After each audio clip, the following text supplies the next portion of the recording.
Out come the Falcons now. They're set for their first drive here in overtime, and this is where the crowd can really become a factor. They've had to battle it all day, but I know what you're saying. In overtime, that gets doubled, doesn't it? At least, because now the crowd really wants to be involved and help their team, and that first drive can dictate the whole thing because they know if this team takes it downfield and scores a touchdown, it's game over. It's been loud in here so far. They'll run with Freeman here to begin the drive. And he'll be brought down shy of the 40 at the 38-yard line. That one good for 10 yards. And that'll bring up a second and just about a few inches here.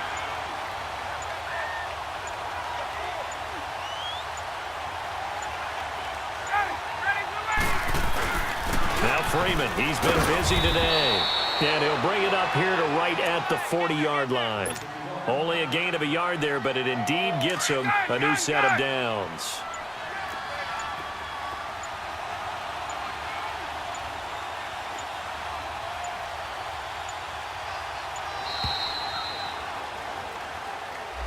He didn't even try to signal for a timeout, so they must have not been aware of the numbers. I think he lost track of the time left in the play clock and probably was trying to read the defense and trying to figure out which play to run and just lost track, and it cost him.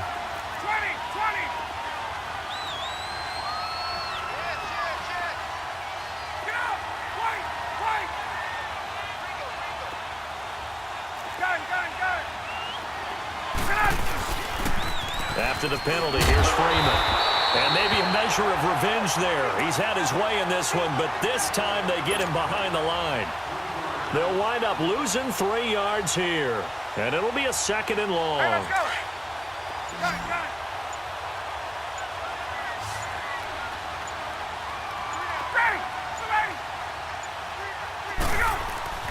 First throw in overtime now for Ryan.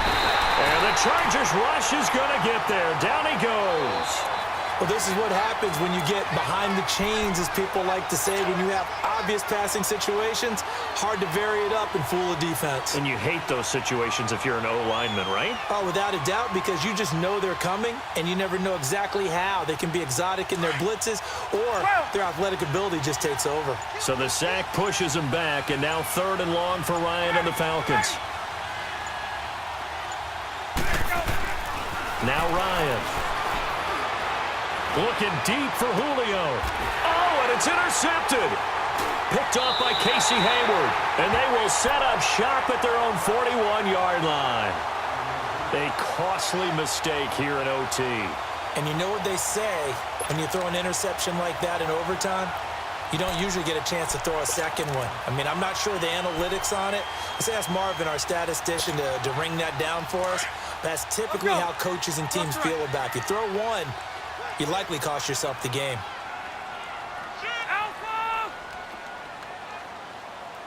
Check 43.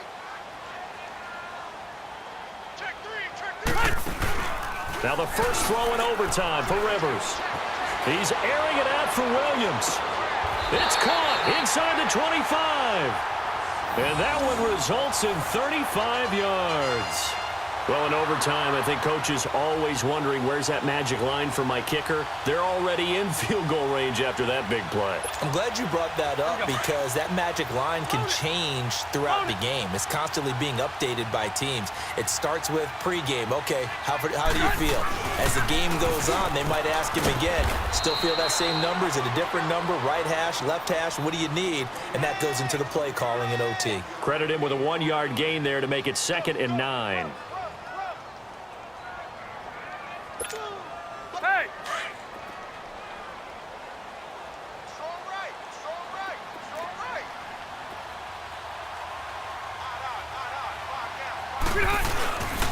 On 2nd down, they'll run with Gordon. And forget about finding a lane. He barely had time to look up before he was planted in the backfield. He'll wind up losing a yard on the play, and it'll be 3rd down.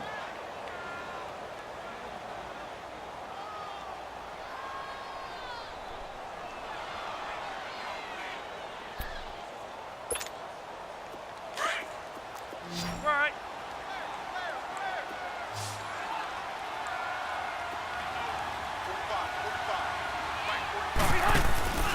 Now Rivers going to give it off to Gordon. And they'll work it inside the 15-yard line before it's all said and done. A 10-yard pickup, and it's enough for a Charger first down.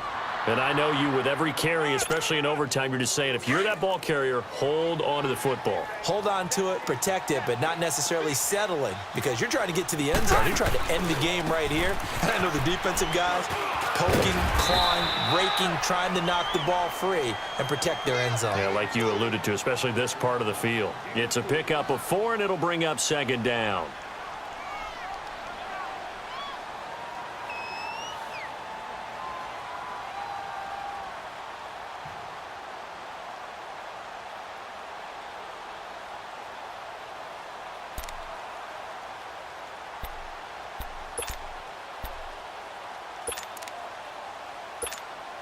So the field goal unit is on the field, as this is a big spot right here. And the Falcons going to use another timeout. They'll be down to just 1 remaining as we step aside here in overtime.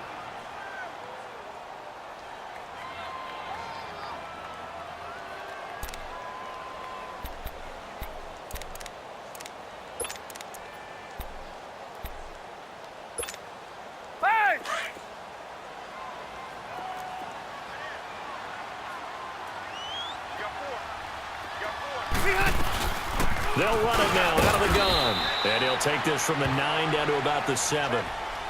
Doubling this guy has to be a priority before moving up to the next level, because the big fella, he just ate that one alive, just stuffed it. In fact, before the game, he was talking to us, and he's like, hey, these pants make me look fat? And we said, nah, man, you're just a whole lot of guy. He is at well over 300 pounds. He's a big man.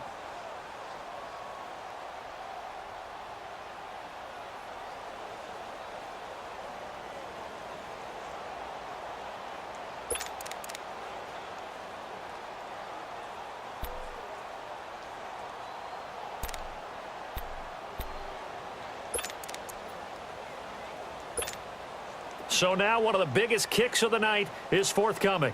This just a 24-yard attempt.